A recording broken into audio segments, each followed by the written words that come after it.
Welcome everybody here to the August edition of the Startup Minot Business Showcase and Networking event. I'm Jonah Lanto. Thanks for being here with us. We are here to invigorate, encourage, and entice entrepreneurs in the Minot community. We're here to help them level up, introduce them to the agencies that can help them progress in their endeavor as a business owner and entrepreneur, whether that's through resources, through referrals, through helping organize and arrange meetings.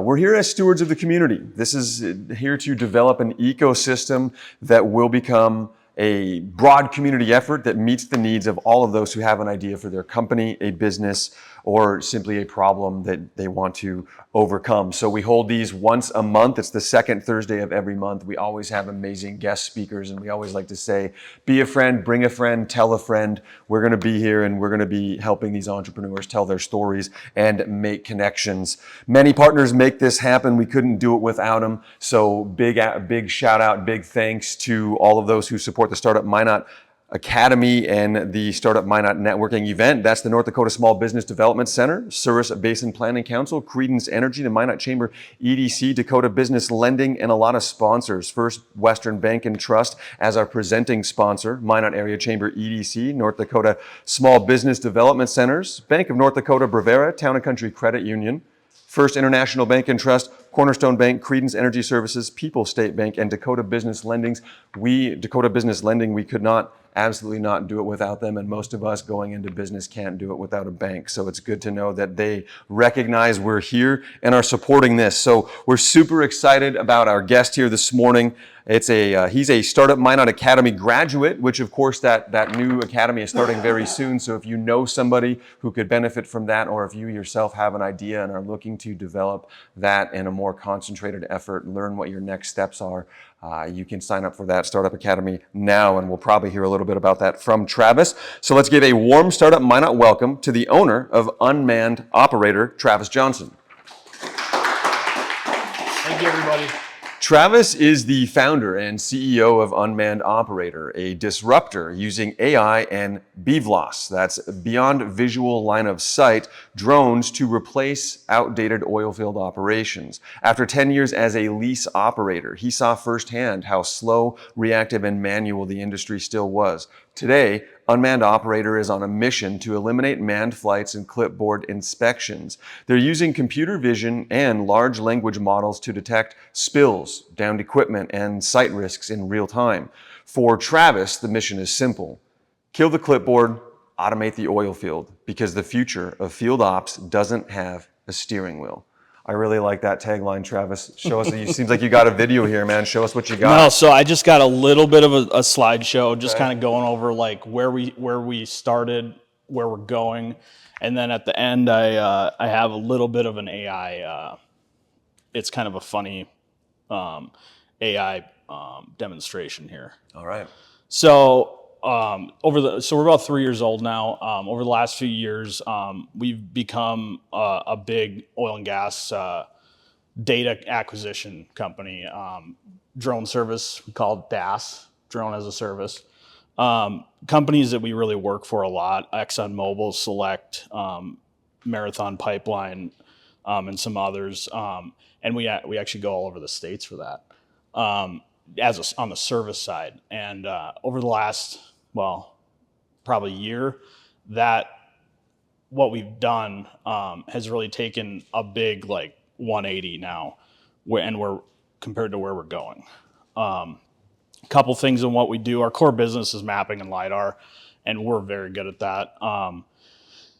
And some other things that we're kind of going into is actually subsurface mapping with drones.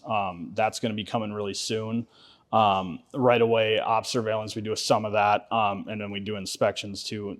But this is kind of a silly equation that really kicked off the transition. So one day we had I got a message on LinkedIn from a frac company, and they actually wanted to use our maps for planning their sites, because I guess they still plan sites with like pen and paper, which a multi-million-dollar operation doesn't really seem right. But I took his word for it, went down the rabbit hole and found out that it's like, well, They're still hiring cartographers while you can just provide a drone oversight? no, it's actually worse than that. Like it's show up and the guy's like, just go over there. Oh man. So we're like, okay, this something's got to change here. So I'm like, okay, I'm sure there's a software for this. Well, there wasn't. So the question was, do you pay someone to make one, or do you use AI to create it? Right. So we chose the AI path. This is kind of just a roadmap of where we were and what we've kind of went through in the last few years. 2022 when we started, we're drone as a service only. Up to 2024, I believe, went through Start Up Minot. This last year went through an accelerator called G-Beta. Mark was he got me involved in that, and that really took things to the next level where I learned how to pitch things. I learned how to do things that I didn't learn in business school in 8 weeks. It was an absolute awesome course. And so now where we're really going is not just the drone as a service, but using Edge AI and building software as a service too. So the one that's coming out, it's actually, I'm getting we call it the beta version tonight for our first software, and it's pretty exciting. So I built most of it, and then I turned it over to some AI engineers, some dropouts that are way smarter than me at coding. I knew nothing about coding a year ago, and I built like 90% of this program. So you'll be rolling out a software program that will be proprietary to your company? Yes, That's very cool. and a first of its kind. Nice, congratulations. So this is kind of what it does. So this is a frac site. Left side is how it was set up, just with basically there's a guy at the entrance with a clipboard saying go over here. And we found out that site had about $36,000 in downtime costs just because the setup was wrong. I mean, even look as a layman, I think most of us can look at these two pictures and clearly identify which one is more organized. They're the same site. Right, yeah, I understand that, but there is a stark difference between the organization of the two, and this company working with you, you help them see that. Yeah, and so this will not only be just a organization thing, it'll be logistics, so we can time out like when, just like you can time out when your food order is coming. Like, so great, you brought in drones for these guys to micromanage? No, essentially. I'm teasing. Yeah, essentially. But it is, you can minute by minute dial in the logistics and understand. Yeah, and all we have to do is fly the site once, and the question might be like, why can't you just use Google Maps? Well, most of these sites don't exist on Google Maps yet. Sure.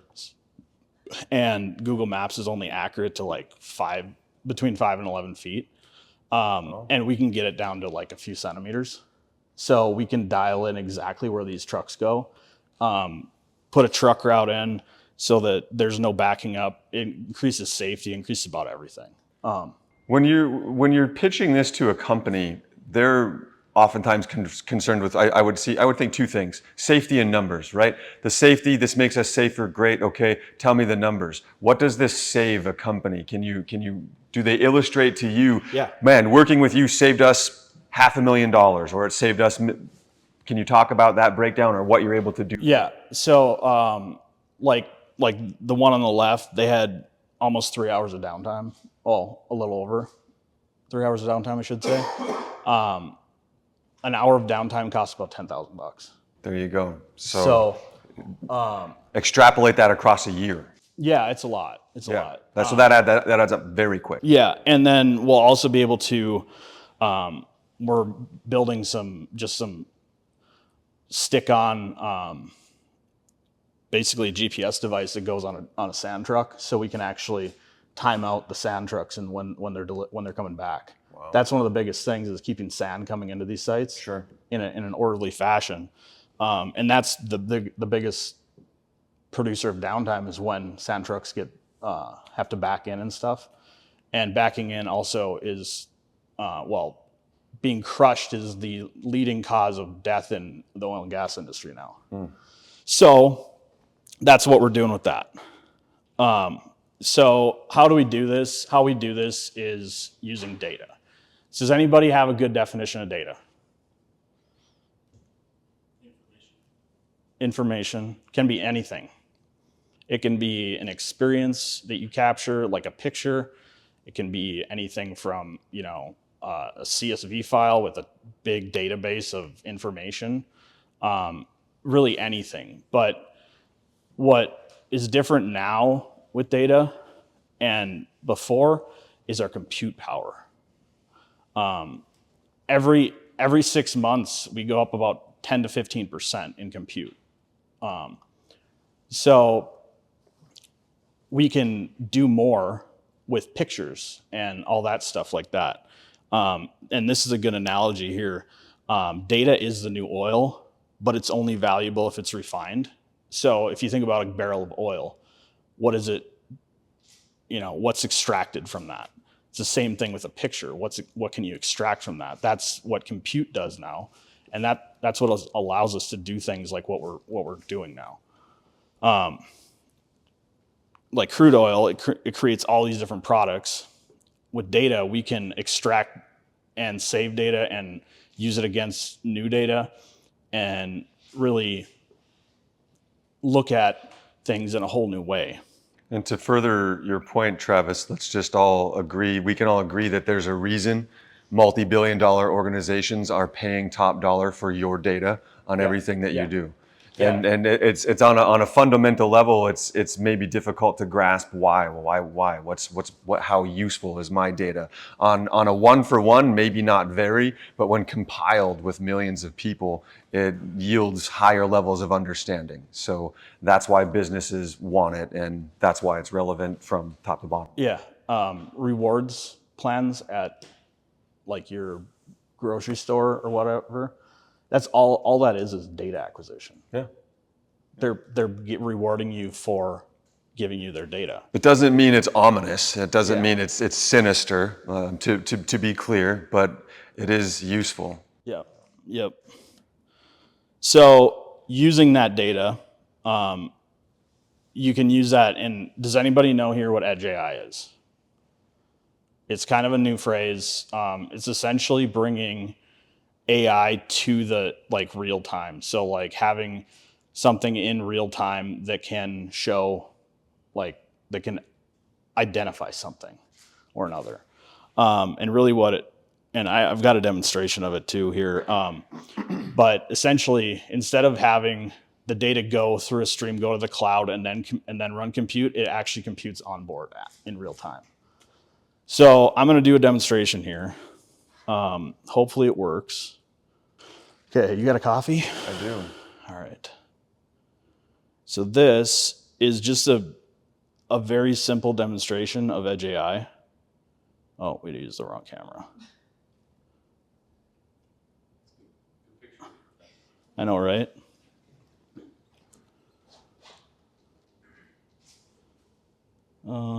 Stop.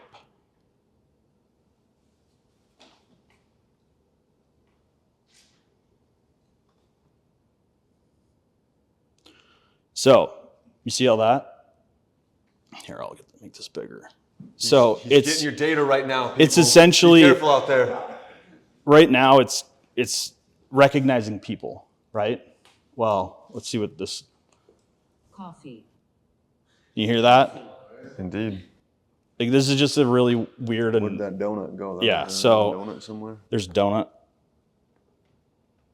Here.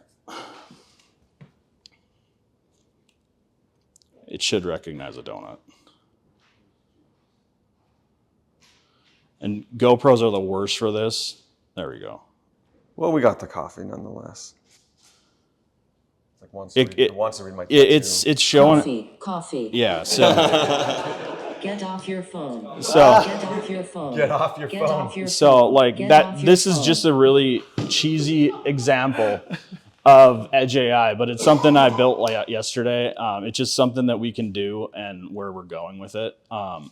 And this will be on board our drones. And it hates when you're on your phone. So we can, yeah. I just made it kind of cheesy just for this. No, that's great. But it's just a fun way of demonstrating Edge AI because it's a thing that's coming and it's this thing that we will be using heavily. I expect we'll see that. Name right above there? Sorry to interrupt. No, it says person. Oh, okay. I was like, No, I was thinking about like In the training airports, it. it will. I was thinking about training it to like just get 'em in recognize Mark Lyman, but I didn't have a chance to get it done. No, there is technology similar to this starting to be introduced to airports. Oh yeah, So it's facial rec it uses. yeah. the gas station that just got built on Broadway. Yeah, of course. Yeah. Yep. Walk in and you Oh see yeah, they got the yeah, cameras. yeah. It's definitely using that. No, it's a really cool demonstration, Travis, and I'd like to I guess come back to the part of your drone journey where I guess maybe if you're kind of done with this part, I'm curious, where does becoming involved with drones really begin for you pre-business idea? Did you just buy one as a hobby COVID. during COVID? So here you are, you have now developed this company that is edging into the oil field with massive potential. You're rolling out your own proprietary AI, and before 2020 you weren't even flying drones? Yeah, no. Wow. I won't say that's how easy it is, folks, but that's how easy it is to get going and to get somewhere. It takes a heck of a lot of effort, but 5 years ago, 2019, this guy wasn't even flying drones. Today, he's got his own company breaking into the oil field and changing the game. I think the most powerful thing now is just having an idea, because you can actually make that idea come to reality now with just the AI and all the stuff out there that, like, my wife here, Michelle, she heard I was going to do coding and it's like, oh God. But I built 90% of a program, which was really cool. And there's two more coming after that, that are Edge AI specific. And those are actually, two or three. One's a safety, one to go with that, the frac planning, essentially having a drone on a call it fiber optic above that site, just basically screaming, sound an alarm if somebody's, if a potential issue is happening. And then one's for actually the reason my company's name Unmanned Operator. You mean like a guardian drone that would be essentially an overseer of a site and alert if anything goes wrong? Yeah. Guardian drones. Great. Kind of, yeah. Yeah. Yeah. And then the reason my company's name Unmanned Operator, I was a lease operator, so unmanned and operator, they kind of went together easy. We're actually building that now, and just training it to recognize issues on an oil and gas site. Any leaks, anything like that. We'll get to questions. Hold it. No, I'm not to be. No, hold the questions for sure. We always do a Q&A at the end, and we love questions. Walking back to the business development. You start using a drone for a hobby in 2020. I can't imagine you bought it and said, "I'm starting a business." At what point did you personally realize, I want to do this as a business, and what were your steps to execute that? It was a hard intro to business. I decided that there was a niche in oil and gas, and I saw it, and I wanted to do this a long time ago, but there was really, the tech wasn't there, and the regulations weren't there. So like the Beyond Visual Line of Sight, which we'll probably be doing in the next 6 months, with big fixed wing drones that are 14 to 16 foot wingspans, big drones, and then on board having compute with that Edge AI, that essentially are tagging things in real time, so I guess going back to your question, really I just went for it. I didn't know what I was doing. And oil and gas is probably the worst place to try to enter because the barriers are so high. You have to have crazy insurance rates. You have to have the one thing I had was a bit of a network because I'd worked in it for 10 years. Sure. But I just saw that there was potential there to really transform the industry, and You saw a need and began working on how can you fill that need. yeah. And really what we went after right away was flying pipelines, but without the beyond visual line of sight really working, that's tough. So what I started wanting to do and what we actually ended up really good at are two different things. We're really good at mapping and LiDAR, which is creating more or less stuff for engineers. Sure. And like we get ExxonMobil pulls us all over the States for that. And So you began when you started. You pitched a few oil companies, and they saw the usefulness of what you were offering. yeah. And you got a couple. I imagine you became an independent contractor under your own business and started working from there. Yeah. And then kind of slowly developed into an S corp. I have another owner too. Sure. He owns Blackwell Electric, and that was another real helpful thing because he had what they call an MSA, which is a master service agreement. They're very hard to get in most cases. Some cases not so hard, but especially for a brand new company, like companies like your Exxons, your big boys, they usually require like 3 years of being a company before they'll even take you on. So we got to subcontract under Blackwell. So that was a huge thing. That network really. And that's a big barrier to entry. Yeah. That keeps people out, I guess. And then we've just continued to innovate what we do with like our mapping and LiDAR. We can essentially take and bring that entire site to you. You can go walk it, just like Google Street View. That's like our service side. So we'll go fly it, make a 3D model out of it, and then we'll actually walk it with a 360 camera, so you can actually walk the entire site. And then you can send that information to the executives wherever they may be, and then they've got all of that data. Yep. What were your startup costs in the beginning? Probably. I mean, it was basically like a truck and a drone, and insurance were the big things. Sure. Could hardly pay myself. My wife thought I was crazy. Does she still think that? I don't know, Maybe just a little less so. but you kind of just push through. It's I've always been a bit gritty, just finding ways to make things work. You had to essentially weather a storm of maybe less money, less profitability. That does often come when you start a business. It's hard. It can be difficult to make money in that first year or two. You're just trying to get by and get through and overcome and develop, be consistent. Mm-hmm. And seasonally. Yeah. We have kind of like the you got opposite of busy seasons. Okay. I'm kind of the opposite of a teacher schedule. Like my winters are really they're pretty tame, I guess. Summers are pretty crazy. I want to say, Travis, this technology, this service seems extremely useful even outside of the oil field, outside of North Dakota. Yeah. Are there other companies similar to yours doing this throughout the United States? Yeah. What have you learned from them?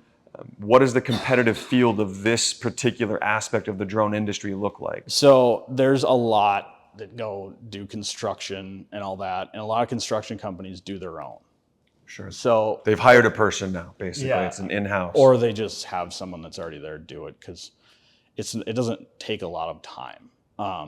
So like in oil and gas, though, they don't like to own anything. They don't like to own their vehicles. They don't like to own drones because it's on the balance sheet, Sure. especially the big corps. So the reason I went after that is because I can also charge quite a bit more, so I don't have to do as much work. Because I have to get all these safety things done and whatnot. And I have a bit of a competitive advantage because I've been in that industry and I know my way around a site.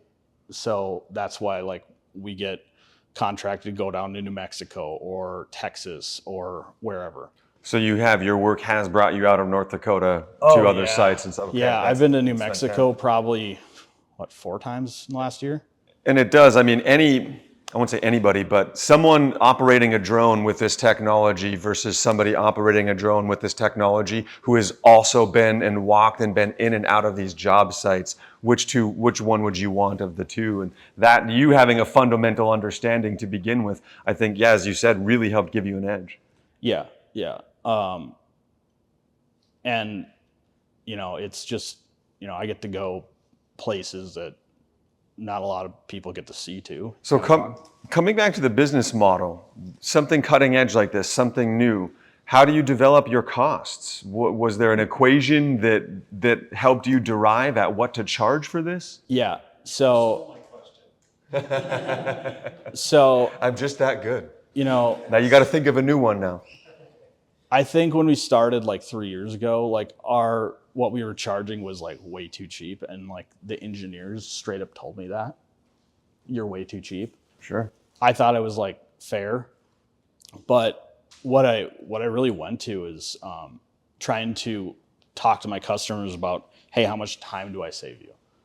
And then using that in an equation to kind of figure out, okay, so they're saving this amount of money, and using more of a value-based system. So we charge about 25% of what we're saving them. Okay. And now, did you evaluate your charges against competitors and to see what they're doing, or? Yeah. So our main competitors are really your engineering firms. Sure. And they come at it with a whole different way of thinking. Like they'll do like ground-based mostly. And so they'll need like 5 people to do what I do. And they'll take 2 days where I'll be like, I don't know, maybe an hour. Wow. Okay. And it's a vast difference. Yeah. They may achieve a little bit greater level of accuracy, but a lot of times that does not matter. Sure. So we'll get the job over them most of the time.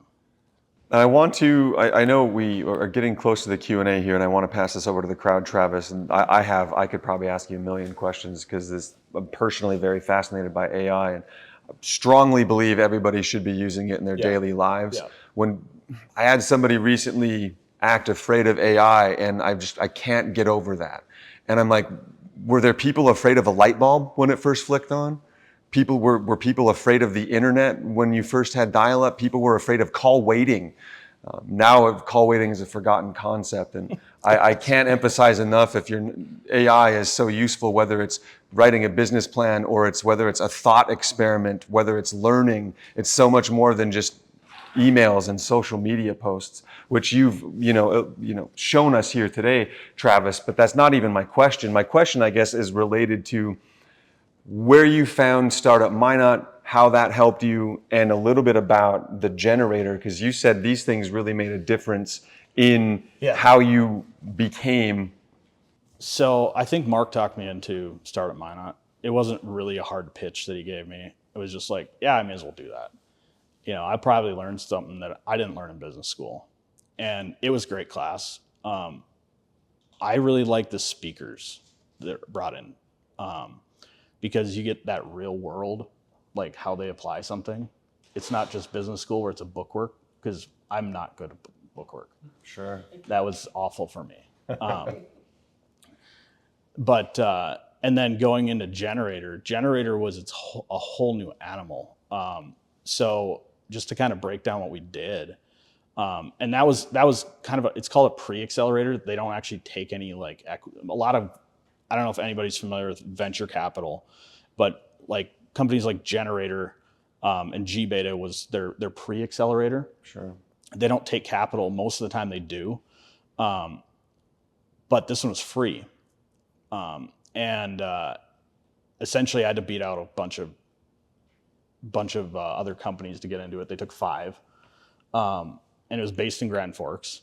And essentially probably like 20 hours a week worth of work, but like every week on Wednesdays, we had to pitch our, like what we were doing to potential investors. Sure. 20 minutes, five in a row, back, just, it was like 2 hours. You learn a lot about yourself in those moments, I'm guessing. Yeah, I had a lot of, like, the first couple of weeks were like, I'm terrible at this. It was awful. And then we had some like big CFOs of like very large companies in the state that were in there, and it just terrifies you. But now it's not so bad, I guess. Sure. That program is done through the Department of Commerce, the state. Yeah. Makes that free. Yeah. Yep. And so we'd basically go through a topic every week, and we had like online meetings, seminars, I think almost every day of the week we had some kind of lunch thing. Sure. But I learned more in that 8 weeks than I probably did in all of business school. And again, to summarize, this was a business incubator, funded by venture capital. So it gave Travis not only training on how to pitch and how to develop his business model, but then also forced him to do so on a weekly basis, help him develop those assets, and maybe even help you get investments, show you a broader path to the future, I imagine. Yeah. So these incubators are everywhere, and a lot of times they want a cut of your business. And this one seemingly didn't. So it's very fascinating, and I think it really drives home Travis's point that he almost started his whole spiel with, is that there's never been an easier time to take your idea and make it into a business, more or less what you said. And I think that's phenomenal, and I agree completely that there has not been an easier time to develop an idea into a business. No, it's so incredible. It is. So with that, I would love to pass it over to the Startup Minot audience here for anybody who has questions. I know this young man had one. So you mentioned the construction industry. Would your safety system be able to be implemented into like commercial job sites or even personal job sites in the future? Yep. So we're working with a company out of Grand Forks that has a patent on it, and we want to actually white label a drone system with our own AI behind it, that does not need a pilot. And he's got a patent on. It's a tethered drone system. Cool. But once you hit about, and we can go up to about 150 feet with that per FAA regulations, as long as it's tethered. What is it tethered to? It's basically on a string. Wow. Right. Okay.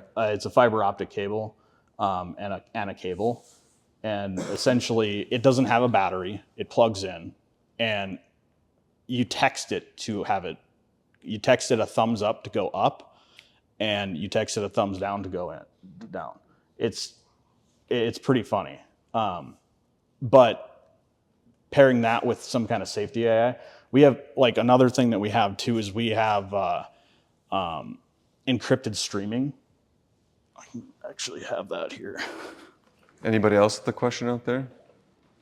So like this little box here will encrypt anything we're doing in the field and stream it to anybody that has the app set up, and only those people get to see it. And we need like dial-up internet and it's completely packetless loss.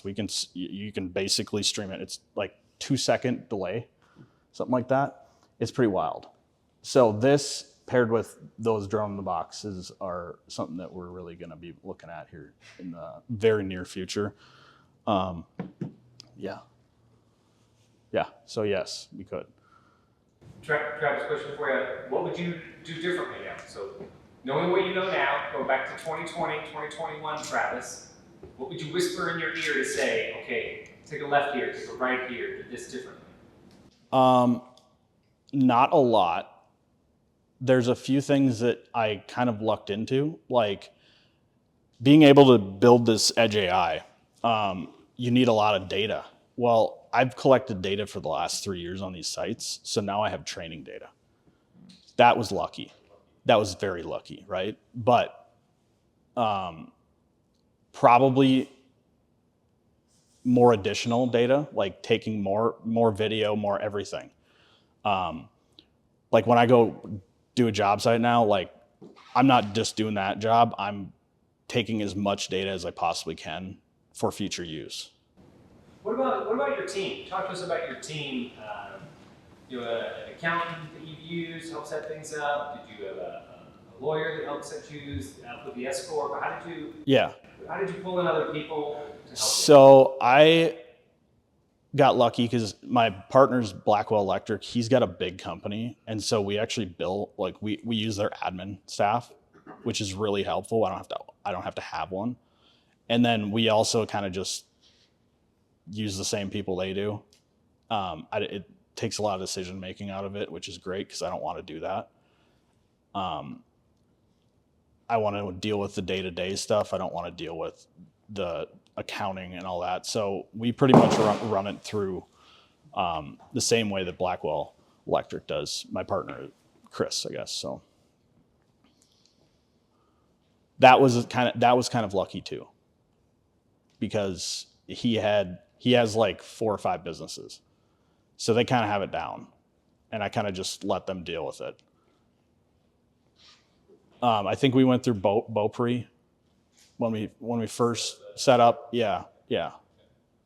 That was a process because we went from an LLC to S corp, and now we're going to go to a C corp probably. Right here. So I got kind of a 2-part question. Answer it in whatever order you'd like. The first question that I have is, which drone, when I say drone platform, I'm imagining an answer something like the DJI drone, right? Are you using, I'm assuming you're not using DJI drones just because, well, I had bought a DJI drone one time. The attachments that you can put on those, there's not much that you can do for that. So which drone are you using? And then also with that, a secondary question to that is, I know you're doing a lot of the mapping stuff.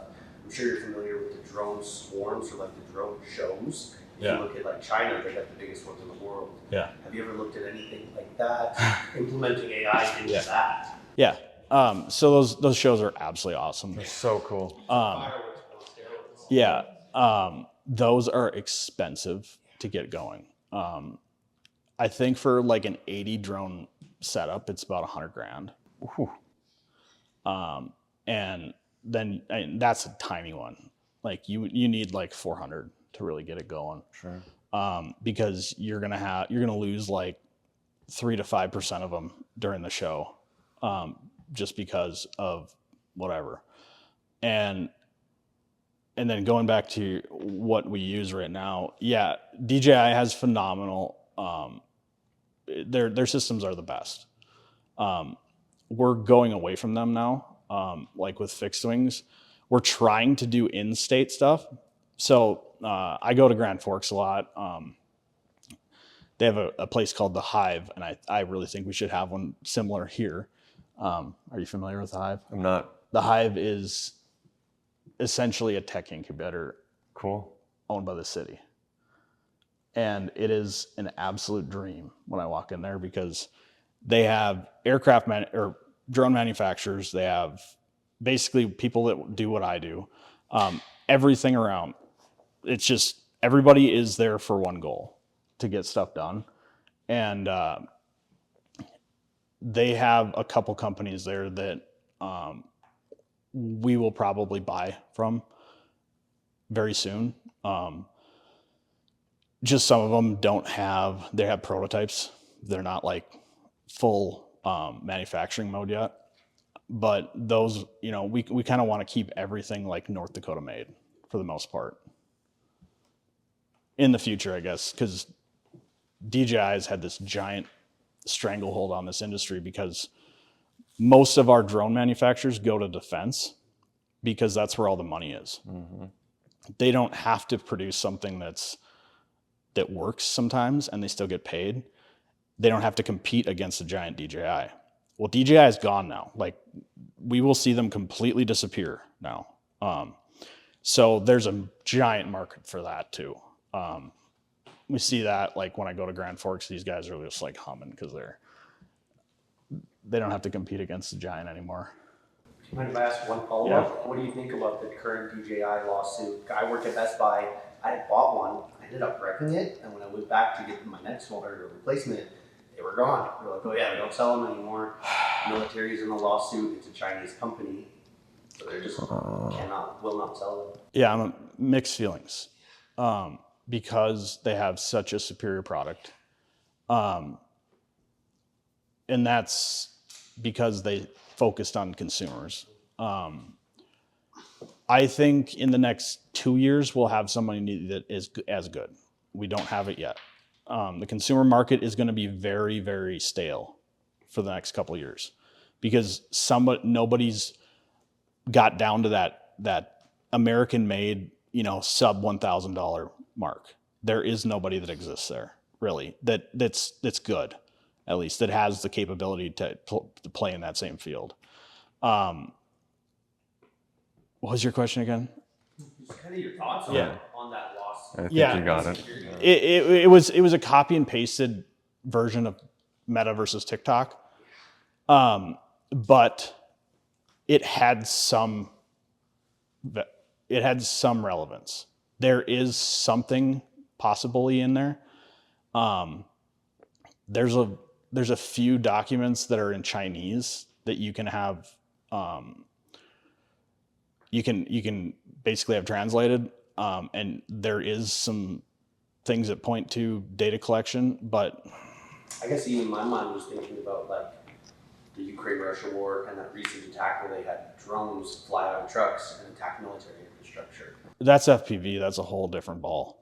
But even the security implication of foreign-made drones, and that, I guess that to my understanding was one of the largest issues.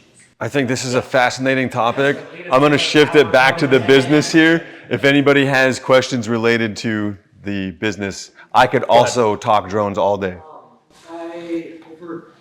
I heard about you going into the construction business and all that. Would you possibly work with OSHA to recognize safety hazards in a construction site? Yeah, if we built a safety, when we do that, we'll probably just pull all their standards out and make those like the base of it. But there's a lot of other things involved in that, I guess. That's something that we don't have a ton of data on yet, though, either. Go ahead. Follow up to that. If you were to start implementing into the construction industry, what OSHA regulation would you use? OSHA 10 or OSHA 30? That's a question I couldn't answer right now. You need more data. It needs a little more data to answer that one. It's a good question. I really like on the, if it's OSHA 10 or whatever, I'll probably just yield to I hired a team of AI engineers out of Grand Forks that build the AI end of all my stuff, and I'll probably just yield to them on that. There's data sets on that we can use. So go ahead. So as you expand, obviously, which is going to happen, do you think that you're going to expand more in the hemisphere of hiring more people, or do you think it's going to be in the hemisphere of hiring more drones and getting this stuff automated?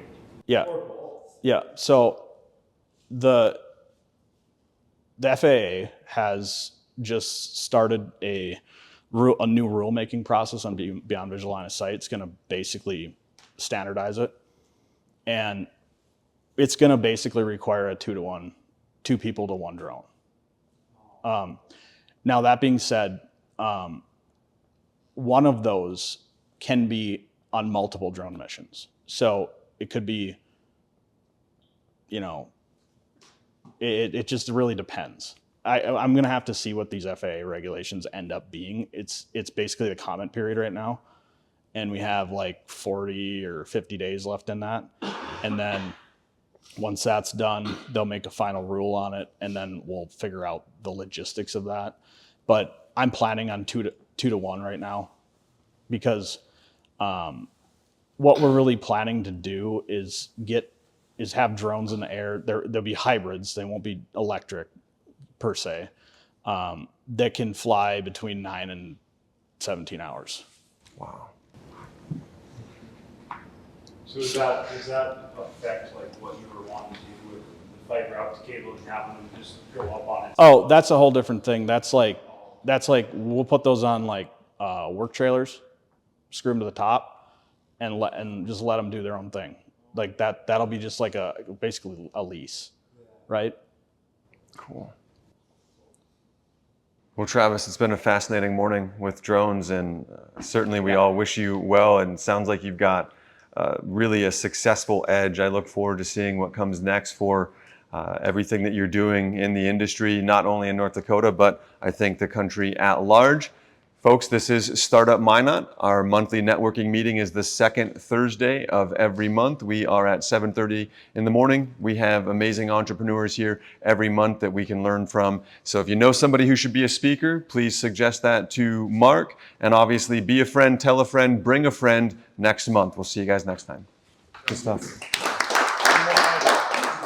One more item we're going to throw on there. I was reminded of this. So the North Dakota Department of Commerce is also doing an accelerator workshop for free here in Minot in just 2 weeks.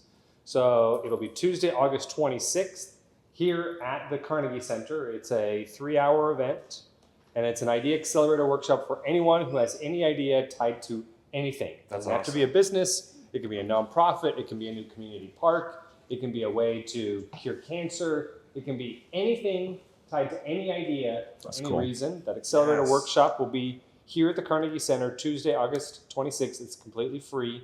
We'd like you to sign up just so we can get you a free lunch. Who's running that? 12:30. It's done by ILT Academy. ILT. So ILT Academy, much like G Beta and some of these others, is sponsored by the Department of Commerce. So please, if you've got an idea or know anyone who has any idea for any change, for any reason, doesn't have to be business related, come here to the Carnegie Center August 26th, 1 to 4 p.m. Marvelous. Okay. Thank you for that. Yeah. Those are worth it. All right. Thanks again, Travis. Thank you.